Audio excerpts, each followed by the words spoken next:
O mundo das séries hoje é maravilhoso, né? Série pra todo lado, grandes produções, vários streams aí pra gente escolher tudo na palma da nossa mão, mas nem sempre foi assim. Esse mundo como você conhece hoje só é desse jeito porque algumas séries vieram pra entrar pra história e foram um marco no mundo das séries, um verdadeiro divisor de água que transformou e influenciou tudo que veio depois, e é dessas séries marcantes que eu vou falar no vídeo de hoje. Sejam muito bem-vindos a mais um vídeo aqui do canal Minha Vida é uma Série. Eu sou o Luke e acabei de falar de séries que tiveram os piores finais da história, então tá na hora de exaltar algumas séries. Eu vou falar aqui de Friends, Lost, The Sopranos e Game of Thrones, e uma última menção honrosa no finalzinho do vídeo também, que foram séries que marcaram época, assim, que transformaram o mundo das séries, e vocês vão entender por quê. E não se preocupa que não vai ter spoiler, eu vou falar um pouco das coisas mais genéricas, assim, no máximo mostrar um negocinho do final de Friends, que vai ser necessário porque eu vou falar, mas nada demais também, até porque final de Friends todo mundo já conhece, né? Se você ainda não assistiu Friends, você tá fazendo o que da sua vida? Bom, vamos lá, então vou começar justo com ela, Friends. Friends marcou história, não importa se você... Você fala, Friends é sem graça.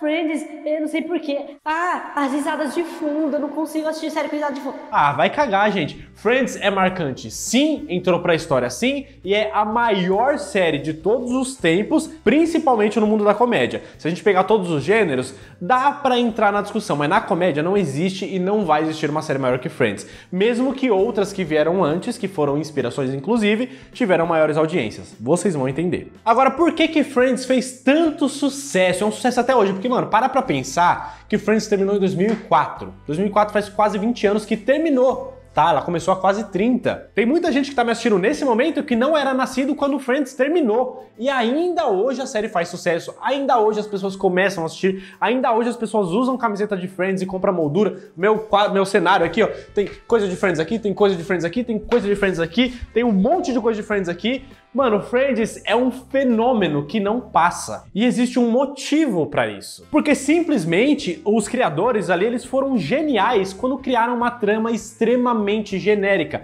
E não no sentido ruim da coisa. É uma trama genérica no fato de que todas as pessoas se identificam e que nunca envelhece. Porque pra sempre a humanidade vai passar por problemas na família, por problemas na amizade, por problemas em relacionamento, as pessoas tentando seguir os seus sonhos, se encontrar em carreira, buscando o grande amor. Todo mundo vai passar por alguma dessas coisas. Então todo mundo vai continuar se identificando com Friends, independente da época. Era assim na década de 90, era assim nos anos 2000 e é assim hoje em dia. Então os criadores foram geniais quando eles fizeram um negócio ali que não fica datado. Eu sei que tem piadas que não são mais... Já vou chegar nessa parte, mas estou falando da temática que envolve os personagens principais, não envelhece. É um tema que continua sendo muito atual nas nossas vidas e é por isso que continua fazendo tanto sucesso. Normalmente as pessoas que não gostam tanto de Friends, principalmente as novas gerações, é porque ainda não chegaram na idade de passar por as coisas que os personagens passam. Mas se você começar a assistir ali dos 25 para os 30, 35,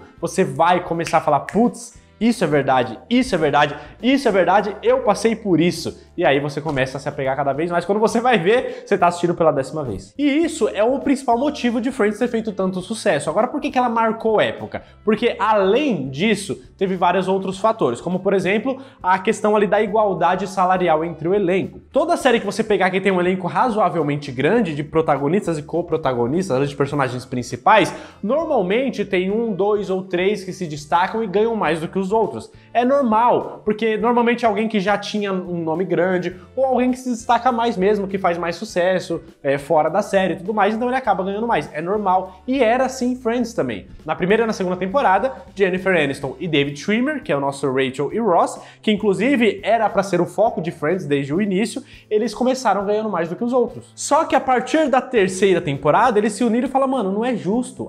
Os 6 aqui, todo mundo é importante igual. A gente faz a série ser sucesso todo mundo junto, então a gente tem que ganhar igual. Que tal se em vez de cada um individualmente ir negociar a renovação do contrato ali para as próximas temporadas, se a gente for todo mundo junto e todo mundo fica com o mesmo salário? E sabe o que é mais legal? Isso partiu do David Schwimmer, que era um dos dois que ganhava mais do que os outros. Então tanto ele quanto a Jennifer Aniston aceitaram reduzir o salário para ficar equiparado com os outros 4 do elenco e assim todos eles, a partir da terceira temporada, passaram a ganhar o mesmo salário e sempre negociando em conjunto. E foi assim que na 9ª e na 10ª temporada, cada um deles ganhava 1 milhão de dólares por episódio, o que hoje nem parece tanta coisa assim se a gente for comparar com outras séries grandiosas e tudo mais, e filmes e o dinheiro que a galera ganha. Mas na época, 2003, 2004, 1 milhão de dólares era uma grana. E por episódio, tá? Se você considerar que é um episódio por semana, é 1 milhão por semana. É dinheiro pra caramba, vai. Inclusive, esse 1 milhão por semana ficou conhecido como salário Friends. Algumas outras séries chegaram a alcançar esse patamar, como The Big Bang Theory, por exemplo, que o Jim Parsons e a Kaley Cuoco, né, o Sheldon e a Penny também chegaram a alcançar 1 milhão de dólares por episódio. É o salário Friends, mas começou lá atrás. E fazendo jus ao salário, as histórias dos personagens também sempre foi muito bem dividida, que é outro fator para o sucesso de Friends. Normalmente, de novo, se a gente comparar com outras séries, sempre tem um personagem ou outro que a sua história se destaca em meio aos outros seus colegas de elenco principal ali. E Friends nunca foi assim. Tem momentos que a Rachel se destaca mais, tem momentos que o Ross, mas tem momentos que a Mônica, tem momentos que o Joey, a Phoebe, o Chandler, né? Sempre tem alguns momentos específicos, mas todo mundo é importante igual, todo mundo é mais ou menos importante em algum momento. Não tem um protagonista, os 6 são protagonistas. E Friends é uma das únicas séries que isso funciona de verdade. Talvez um outro exemplo que funcione muito bem hoje em dia dessa forma é Modern Family. Só que ainda assim, os adultos têm mais importância do que as crianças, que vão crescendo com o tempo, mas os 3 elencos da família têm uma importância igual. Agora, se pegar The Big Bang Theory, Brooklyn Nine-Nine, qualquer outra série de comédia The Office que você pegar mais importantes, a gente sabe que não é assim. Outro fator que mostra o quão marcante foi Friends na sua época eram os estilos de roupa e principalmente o cabelo da Rachel. Ela se tornou um ícone fashion da época, tanto é que o corte que ela usava ali na primeira temporada ficou conhecido como The Rachel. E todo mundo nos Estados Unidos, todas as mulheres começaram a copiar aquele corte. Inclusive mulheres muito famosas usavam aquele corte. E o mais engraçado é que a Jennifer Aniston conta que ela não gostava daquele cabelo. Olha que doido, né?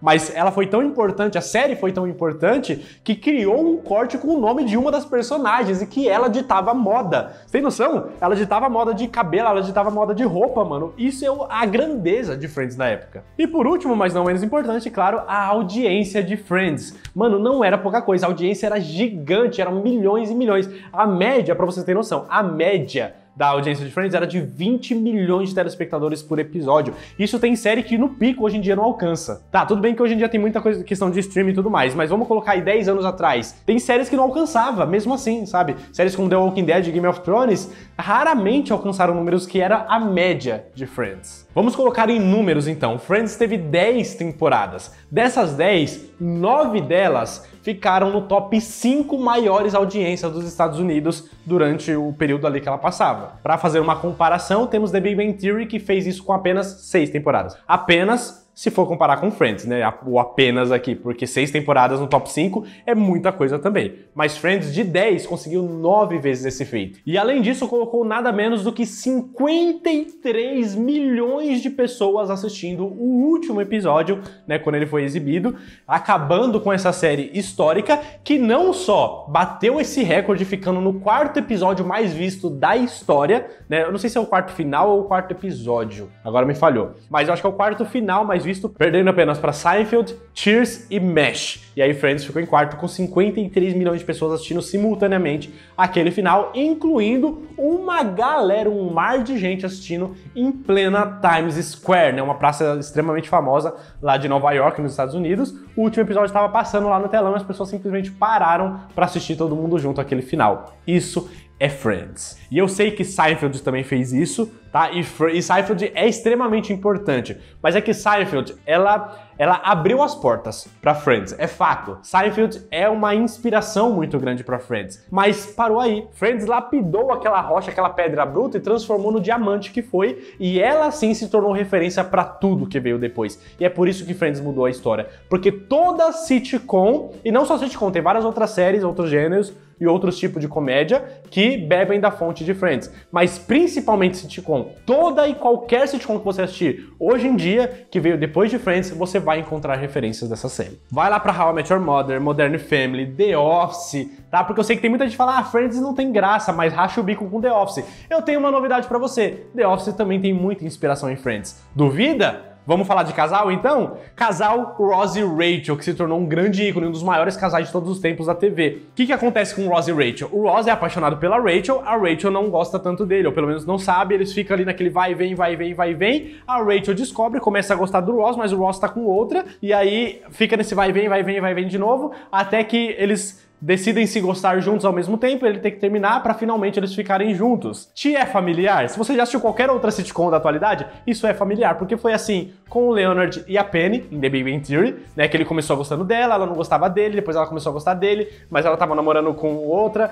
e aí eles terminaram, e aí começaram a namorar, terminaram, depois voltaram. Aconteceu a mesma coisa com o Jim e com a Pam, de The Office. O Jim gostava da Pam, a Pam era noiva, ela terminou, começou a gostar dele, mas ele começou a namorar com outra, fica naquele vai e vem, até que finalmente eles ficam juntos. Entende o padrão? E isso eu tô só falando de um relacionamento. Tem várias outras coisas que aconteceram em Friends que se tornaram referências pras outras. Porque Friends, meus amigos, goste você ou não, é a maior série de todos os tempos. Se você não quer concordar com isso, você tem que no mínimo admitir que é a maior sitcom, a maior série de comédia que já existiu e nenhuma outra vai alcançar os feitos que Friends alcançou. Ela é referência sim, e qualquer outra sitcom que você gosta hoje em dia é porque Friends existiu primeiro. Agora vamos para a próxima série da lista que marcou época, que foi The Sopranos, ou Família Soprano, como a gente conhece aqui no Brasil. The Sopranos conta a história da família Soprano, vejam vocês, mas principalmente com foco ali no Tony Soprano, que é um chefe de uma família que é uma família de máfia, né? Tem até todo aquele clichê de máfia italiana nos Estados Unidos, que inclusive essa série é cheia desse tipo de clichê, que hoje em dia, se a gente for assistir, até parece, pô, um pouquinho ultrapassado, né? Mas ainda assim, pra época, foi histórica. E por que essa série precisa ser encaixada aqui nesse vídeo? Porque The Sopranos, ela modificou o modo de contar uma história através de uma série. Porque até então, todas as séries que faziam sucessos eram procedurais. O que é uma série procedural? É aquele tipo de série que conta uma história por cada episódio. Todo episódio tem início, meio e fim da sua própria história. A gente até tem muito disso ainda hoje em séries policiais, né? Que tem aquele bandido da vez que você começa a conhecer, desenvolve e termina no final do episódio. E antigamente, 99,8% das séries eram assim. E até teve uma ou outra que tentou fazer de uma forma diferente, mas foi The Sopranos que fez isso com excelência e mudou pra sempre o jeito de contar uma história. A narrativa agora já não era mais por episódio, era por temporada. Então ele iniciava uma história no início da temporada, desenvolvia ao longo dos episódios para enfim dar um encerramento e quem sabe até um gancho para a temporada seguinte. E The Sopranos fez isso muito bem. Foi a primeira grande explosão da HBO se tratando de séries, que acabou tendo o nome que a HBO tem hoje. Fala a verdade, qualquer série hoje em dia que é lançada pela HBO, você já vai esperando alguma coisa boa, é ou não é? E The Sopranos foi essencial para criar essa marca, essa branding da HBO. E ainda falando do jeito de contar a história de uma forma diferente, The Sopranos ainda teve um outro grande trunfo, que foi dar complexidade e profundidade aos personagens. Como assim? Até então, todas as séries, todas as histórias, inclusive na maioria dos filmes também, a gente tinha o vilão e o mocinho, ponto, e tudo era muito bem especificado. Aí chega The Sopranos, é uma família de mafiosos, que são o quê? Os criminosos, que é o quê? É os vilões, né? Não necessariamente, é aí que The Sopranos muda tudo, porque começa a dar complexidade pros personagens, principalmente pro Tony Soprano, que é o personagem principal, que é um chefe da máfia, um criminoso que tem problemas, transtornos psicológicos, ansiedade e crise do pânico, e tá fazendo terapia, sabe? E a gente começa a se aprofundar na história desse personagem, se aprofundar nos problemas de família que eles enfrentam também, como qualquer outra família normal, com a exceção de que eles são mafiosos. Então mudou tudo, sabe? Caramba, a gente pode se afeiçoar a personagens ruins. Olha que louco, porque a gente começa a compreender o porquê que eles chegaram naquele ponto, o porquê que eles tomam aquele tipo de decisão. Então, mano, a partir daí as coisas são completamente diferentes. E isso rendeu coisas absurdas ao longo do tempo, porque a gente tem aí, por exemplo, Breaking Bad, que não existiria. O próprio Vince Gilligan, que é o criador de Breaking Bad, já disse que não existiria o Walter White se não tivesse existido o Tony Soprano, porque foi uma grande inspiração para a complexidade do Walter White, que é um criminoso, mas que a gente torce por ele. Então você entende a importância de The Sopranos de mudar tudo, a forma da gente assistir, da forma de produzir e de ser assistido uma série, da gente acompanhar um personagem, ou vários personagens. É uma série que vale demais a pena, como eu disse, ela é do início dos anos 2000, então algumas coisas, alguns assuntos, alguns temas são um pouco ultrapassados, vai ter um pouco de machismo se a gente for assistir hoje em dia, porque já é uma discussão que na época não era tanto assim, mas que pela complexidade, pela grandeza e pela forma como mudou a história, vale a pena. É uma série que precisa estar na grade de todo seriador. Inclusive na minha, eu ainda não assisti, mas eu vou. Agora, a próxima série aqui da lista eu assisti. E não só assisti, como acompanhei semanalmente, com a mente explodindo e discutindo teorias, e só quem viveu sabe o que foi a época de Lost. Mano, Lost foi um negócio absurdo, porque ela pega essa mesma ideia de contar a narrativa de uma forma diferente, como foi com The Sopranos, mas ela eleva a um outro gênero, que é o gênero do mistério, tá ligado? Não era mais, assim como foi The Sopranos, não era um episódio contando cada história, era a história por temporada. Só que, além disso, cada episódio trazia um mistério diferente e terminava com um gancho que você precisava assistir o episódio seguinte. Você não conseguia pensar, não conseguia dormir, não conseguia falar sobre outra coisa quando a gente terminava um episódio de Lost e ficava esperando pelo próximo. Aqui no Brasil ela veio pela Globo, né? Acho que foi pela Globo que ela foi exibida. Eu tava na escola na época, no ensino médio, quando começou a passar Lost aqui no Brasil. Ensino médio? Eu acho que eu ainda tava no ensino médio. E, mano, era absurdo como passava episódio na Globo à noite e todo mundo da sala tinha assistido. E no dia seguinte, todo mundo ficava discutindo sobre aquilo. E quando a gente ia pra casa, entrava no Orkut, ia pro MSN. E quem é jovem não faz a menor ideia dessas coisas que eu tô falando. Mas a gente entrava nas comunidades, tá ligado? Existiam fóruns pela internet pra discutir as teorias de Lost. Era um negócio inimaginável, é inexplicável. Assim, quem não viveu essa época, não dá pra captar o sentimento que eu tenho nesse momento lembrando dessa época. E é claro que Lost tem muita coisa questionável, seu final, suas últimas temporadas ali que deram uma caída, foi mudando a forma de contar a sua história, que começou de uma forma um pouco mais ciência, e depois foi mais pra ficção científica, e depois acabou indo mais pro negócio espiritismo e misticismo. Então ela parece que se perdeu um pouco, mas ainda assim, a importância dela é gigantesca. E aí eu vou pegar o mesmo gancho quando eu tava falando de Friends. Seinfeld abriu as portas para um mundo de sitcoms, assim, com a grandeza que teve. E Friends lapidou aquilo, transformou no diamante e se tornou referência depois.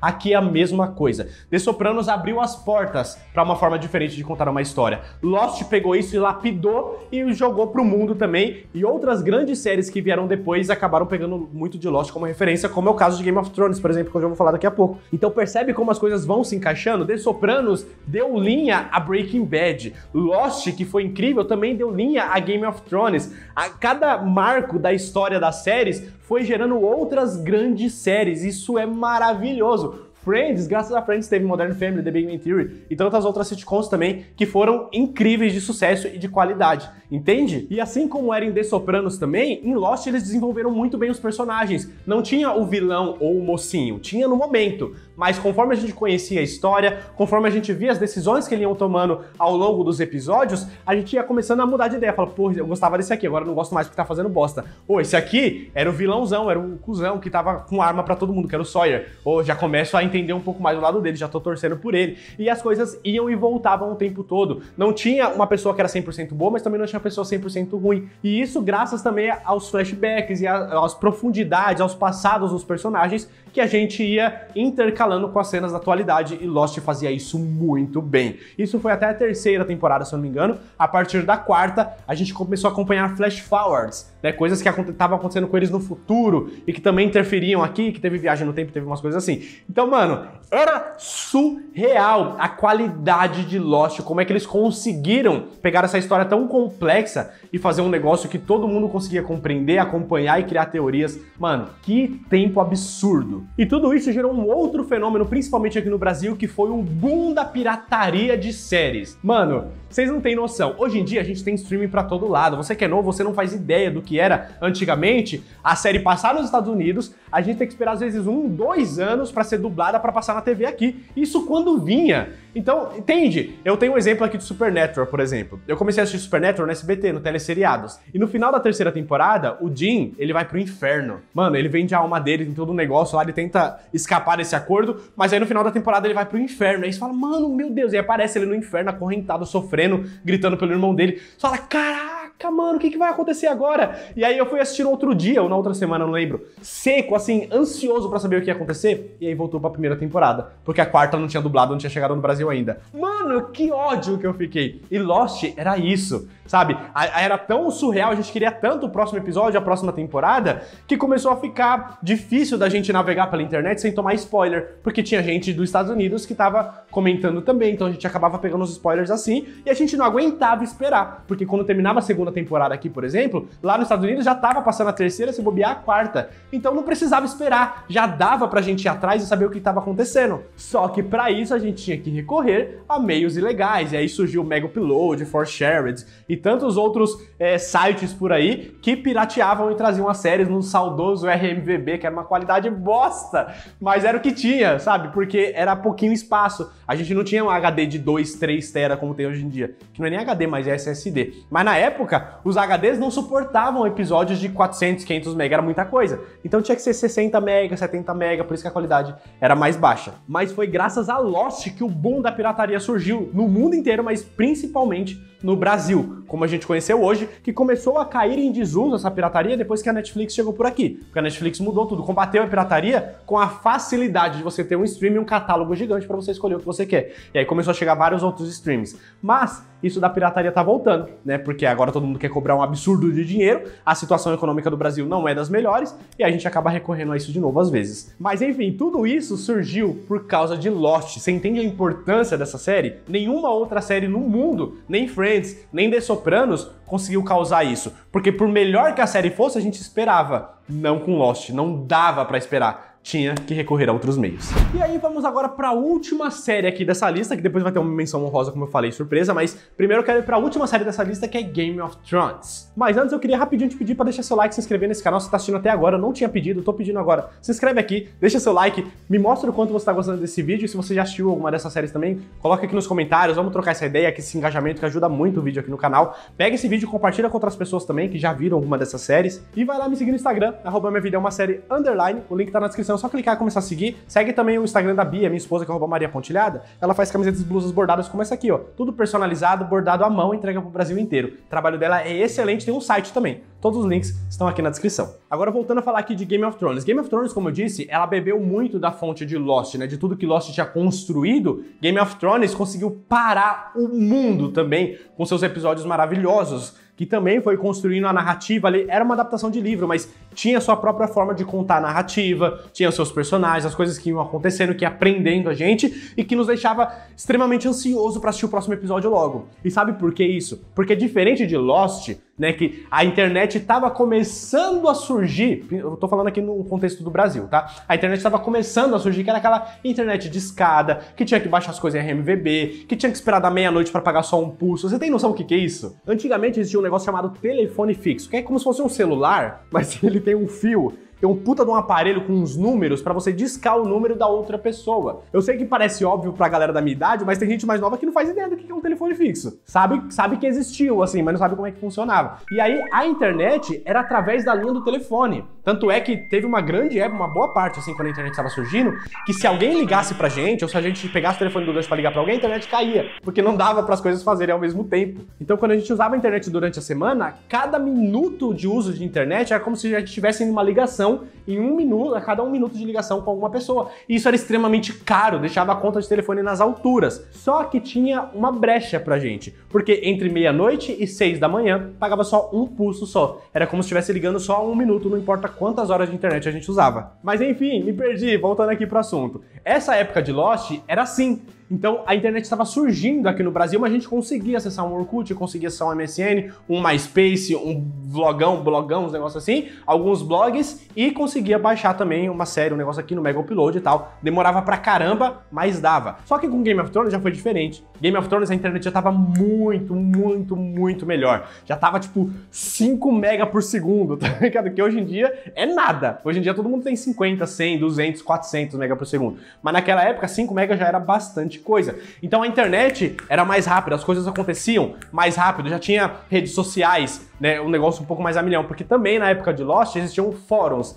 existiam pequenas comunidades, principalmente no início do Orkut ali. Então os fãs de Lost iam até o fórum e discutiam as teorias, as coisas que eles queriam conversar sobre aquele episódio. Já na época de Game of Thrones era um pouco diferente, as pessoas não precisavam ir até aonde tinha um grupo de fãs de Game of Thrones para discutir sobre a série. Eles faziam isso aberto nas redes sociais, né, no Twitter, acho que não tinha Instagram ainda na época, mas no Twitter, por exemplo, as pessoas já começavam a comentar. Então, pessoas que nem assistiam Game of Thrones recebiam essas conversas e acabavam se interessando. E por isso que Game of Thrones cresceu tão rápido. E foi assim comigo, inclusive. Eu fui pegar Game of Thrones já bem pra frente, já tava passando, acho que, 4ª ou 5ª temporada quando eu comecei a assistir. E foi por isso, porque as pessoas não paravam de comentar o tempo todo, toda temporada nova era isso, todo episódio novo era isso, as pessoas conversando o tempo todo na internet. Eu falei, mano, eu preciso participar dessa conversa, e acabava assistindo. Foi assim com várias séries, foi assim com Game of Thrones, principalmente, não só pra mim, como pra muita gente. Então Game of Thrones deu essa mudada também das pessoas comentarem na internet, livremente nas redes sociais,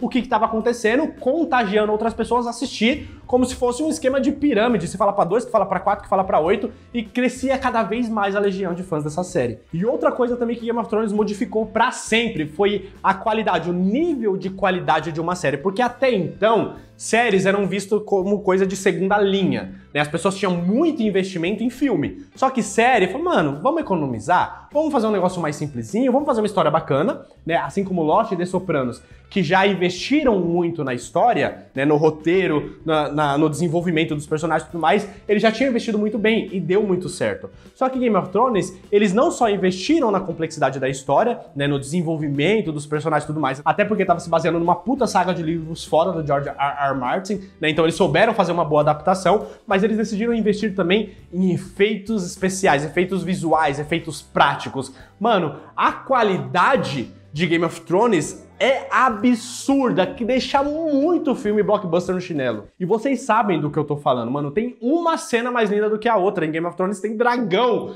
Mano, Game of Thrones tem dragão e é perfeito. Eu assisto Game of Thrones e eu falo, como é que não existe dragão, mano? Porque tá muito bom, tá ligado? Parece que tem um dragão sendo filmado, tá ligado? É muito, muito, muito absurdo a qualidade que Game of Thrones trouxe pra uma simples série de TV. Pra você ter uma noção, só na primeira temporada, isso em 2011, tá? A primeira temporada custou em média um investimento ali de 50 a 60 milhões de dólares. Mano, isso é absurdo. Tem série longa que nunca chegou nesse investimento. E Game of Thrones fez isso em uma temporada de 10 episódios. Mano, você tem noção do que é isso, velho? E é claro que começou a colher os frutos, porque a coisa deu muito certo, muito, mas muito certo. A legião de fãs começou a crescer cada vez mais, as visualizações, assinatura de canal, assinatura de streaming também, que era o HBO Go na época, e principalmente as premiações que começaram a chegar, mano, que Game of Thrones não tinha mais mão pra segurar o tanto de prêmio que eles pegavam e acumulavam ao longo de tantas premiações, Globo de Ouro, Emmy, People Choice Awards e todas essas coisas. Então, Game of Thrones simplesmente trouxe o cinema pra dentro da nossa casa. E isso é louco de saber, porque outras séries agora pós Game of Thrones também tem esse investimento, e talvez a maior delas seja a série do Senhor dos Anéis, que é o Anéis de Poder, né, que foi mais de, não sei quantos, mais de 400 milhões, eu acho que teve investimento na primeira temporada, que é absurdo também as imagens, mas a gente tá em 2023. Game of Thrones foi em 2011 e foi a pioneira em um tipo de investimento desse. Então é mais uma série que é um marco. Existe série antes e depois de Game of Thrones, mesmo que tenha tido aquele final bosta que eu comentei no vídeo passado, inclusive. E pra tudo isso acontecer, tinha todo esse investimento em efeitos especiais, óbvio que são perfeitos, mas também eles ganharam muito nos efeitos práticos. Tinha muita cena, como a Batalha dos Bastardos, por exemplo, que tinha nada menos do que 500 figurantes. Não era como outras séries de guerra e tal, que colocava 25 pessoas e o resto tudo de efeito especial e tal. Não, era 500 figurantes pra fazer uma cena de guerra de um episódio. E é absurdo, porque ficava extremamente bom o negócio, entende? Então, todo o investimento que eles fizeram de todos os lados deu muito certo. Outra coisa que foi muito importante aqui pra Game of Thrones, que mudou toda a história das séries, é a forma como eles contavam a história, que, de novo, é uma adaptação de livro apenas, mas eles fizeram isso tão bem que, mano, é impossível não ter feito o sucesso que fez. Toda a forma de contar a narrativa de vários lugares diferentes, de coisas que estavam acontecendo ao mesmo tempo, foi muito bem feito. É assim no livro também, mas pra série tem que fazer muito bem, senão não funciona. Além do mundo místico que Game of Thrones trouxe também, com dragões, o seu próprio continente, a sua própria história, a sua própria moeda, seu próprio passado. Mano, Game of Thrones é tão grande, graças aos livros, mas Game of Thrones é tão grande que, tipo, a gente tem a história completa de gerações, tipo, centenas de milhares de anos antes do que acontece em Game of Thrones. A gente tá tendo House of the Dragon agora, que é um dos pontos ali. Mas a história dos Targaryen, por exemplo, começa muito, muito antes, desde quando eles vieram lá do outro continente de Essos, que eles tinham dragões e vieram pra Westeros Westeros depois de uma visão que um antecedente, uma pessoa de antes da família da Daenerys, há milênios atrás, teve um sonho, uma criança lá, que ia ter um cataclismo e todo mundo ia morrer, e a família dela correu pra Westeros e estava certa. O sonho estava certo, todo mundo lá morreu, todo mundo lá tinha dragão, mas aí a galera toda morreu, e ficou apenas a família da Daenerys com dragões, por isso que eles dominaram Westeros por muitos anos, até a revolução que teve contra o pai da Daenerys, o Rei Louco, que aí foi pro Robert Baratheon, depois foi pra Cersei e tudo mais. Então eles têm esse mundo próprio também, que é um negócio que modificou tudo. Várias outras séries começaram a fazer coisas parecidas. Lost já tinha meio que feito isso, criando a Oceanic Airlines, né, que é a companhia lá do avião, criando a Fundação Dharma. Fundação Dharma? É a Dharma lá, né, que cria todos os projetos científicos e tal. Então Lost já tinha meio que feito isso, mas Game of Thrones fez ainda maior. E momentos catárticos também que a gente teve em Game of Thrones, né, porque tem episódios ali que não tem como você ser a mesma pessoa depois que você assiste, como, por exemplo, o final da primeira temporada de Game of Thrones, né, com os dragões nascendo, mano, aquilo é maravilhoso quando a gente chega naquela cena. Tem o episódio do Casamento Vermelho também, que eu não vou mostrar nenhuma cena específica, assim, pra dar spoiler, mas quem assistiu sabe do que eu tô falando. E a Batalha dos Bastardos, que é aquela gigante que eu falei que teve mais de 500 figurantes, 600 pessoas de produção pra todos os lados, câmera. Aquele episódio, mano, é um dos mais incríveis que já foram criados na história das séries. Que era, né, vocês sabem, a Batalha do Jon Snow com o Ramsay Bolton, que eram 2 bastardos, por isso que se chama Batalha dos Bastardos. Mano, eita, episódio bom, velho, de assistir, mano. O que fizeram com o meu Game of Thrones, mano? Que deram aquele final. Olha a qualidade absurda que tinha. E eles conseguiram cagar. Então deu pra entender mais ou menos o porquê Game of Thrones tem essa grandeza toda, por que existe uma era pré e pós Game of Thrones, pela qualidade absurda que ela trouxe e elevou o nível da régua lá em cima. Então as outras que vieram depois, que queriam competir minimamente com Game of Thrones, tinha que trazer pelo menos a mesma qualidade. E não era uma tarefa fácil. Por isso que Game of Thrones ganhou tudo praticamente todos os anos. Além de tudo isso, tinha muito personagem complexo também. Assim como foi em Lost, assim como foi em The Sopranos, Game of Thrones conseguiu repetir a fórmula muito bem, trazendo personagens ali que nem sempre eram vilões, nem sempre eram mocinhos. Tinha um ou outro que era sempre vilão, tipo a Cersei, né? Mas de vez em quando a gente simpatizava por ela, de vez em quando a gente ficava com uma dó, né? De vez em quando ela sofria, a gente falava, né? Teve o que mereceu, mas fiquei com dó. Era inevitável. Outros a gente só torcia contra mesmo, e a favor eu acho que não teve nenhum que a gente torceu o tempo todo a favor, porque todo mundo fez bosta em algum momento. Então é isso. Game of Thrones é extremamente importante, é por isso que eu falo, mano, todo mundo tinha que assistir Game of Thrones. Não importa que o final tenha sido o pior de todos os tempos, porque foi. Mas uma vez que a gente já sabe que vai ser o pior, a decepção vai ser menor, você só vai achar ruim. É pior quando o final é ruim e a gente se decepciona porque a gente esperava um pouco mais, entendeu? Mas como vocês já vão esperar o final ruim, então não vai ser tão ruim assim. Então, apesar disso, eu recomendo, assistam Game of Thrones, mano, porque ela é extremamente importante pra história. Aliás, assistam todas as séries que eu tô falando até aqui. Porque agora eu vou falar da menção honrosa, que não tinha como ficar de fora desse vídeo, que não tem tanta coisa pra ser falada, mas precisava pelo menos ser lembrada. E antes de eu falar o nome dessa série, eu vou cantar só um pedaço do começo da abertura, e quem tem mais ou menos a minha idade pra mais, vai lembrar do que eu tô falando. Somebody save me. É dela mesmo que eu tô falando, Smallville, As Aventuras do Superboy. Não, é dela mesmo que eu tô falando, Smallville, As Aventuras do Superboy, que passou em vários horários diferentes no SBT, acho que foi só no SBT que passou, né? Mas teve uma época que eu passava, tipo, num domingo à tarde, na hora do almoço, tá ligado? Mano, isso é maravilhoso. Entrou na casa de todo mundo, menos na minha. Eu nunca assisti Smallville, cara, é uma falha no meu caráter. Eu vou corrigir, calma. Mas por que Smallville é tão importante? Porque ela inaugurou na TV a criação de séries para super-heróis, sobre super-heróis, né? Sobre os heróis em quadrinhos, que até então eram adaptadas em um filme aqui, outro filme ali, muito mais do Batman, assim, normalmente. Superman também teve algumas coisas, mas não era muito comum as pessoas falarem de herói na TV, porque ninguém ligava muito. Os heróis, os quadrinhos, quase que sempre, calma, nerds, geeks, calma, quase que sempre eram feitos para crianças, pelo menos era visto assim por muita gente para crianças. E quando começou a ser adaptado para filme, as pessoas começaram a olhar com outros olhos. Só que aí começou a ser adaptado para TV, aí ficou maravilhoso, porque aí entrou na casa de todo mundo e falou, pô, não é que legal?